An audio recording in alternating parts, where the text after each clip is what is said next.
It doesn't matter because I know she won't leave. Hey, I'm Ben Taylor. I'm a narc in recovery, working through and trying to help bring awareness and change to people who struggle with narcissism or that have been abused by it. Recently, when I was doing a one-on-one with one of the people that I was interacting with who dealt with narcissistic abuse, that phrase was actually said to him. They said, "It doesn't matter because I know she won't leave." You see, the narc over a period of time had developed such a relationship, had developed such a bond and such a control over the person that they thought no matter what they did to that person, they weren't going to leave. It's awful. It's a way that they use to manipulate, to gaslight, to be able to hold on to a person that they shouldn't be because they view that person as just being a property and an object and not an actual physical human being with heart, will, and emotions. You see, what happens a lot of times with a narcissist is they develop what's called a trauma bond. A trauma bond holding and keeping that person hostage to a person who's abusing them.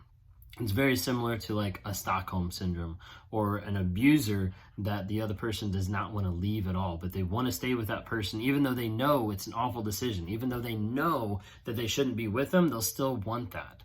A trauma bond will keep someone coming back time and time again, even though they know it's the worst thing that they can possibly have. You see this a lot of times in physical abuse where the cops are called and they show up to the door and the person who's been abused is defending the other person, is trying to keep them in their lives, maybe because they think that that's the only way they can get attention, that's the only way that they can be loved or anything like that. And it's so not true. The trauma bond is something that is incredibly hard to be able to break out of, but it can be broken. But it takes time, it takes therapy, it takes a lot of effort.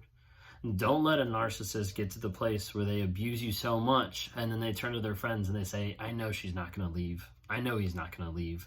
Don't let that be you. Work on building your self-confidence back. Work on developing you to be the person that you know you used to be the person that you want to be the person that's not controlled by the narcissist, that's not controlled by how they act, by how they interact, by the lies that they put on you, and focus on your growth and your healing.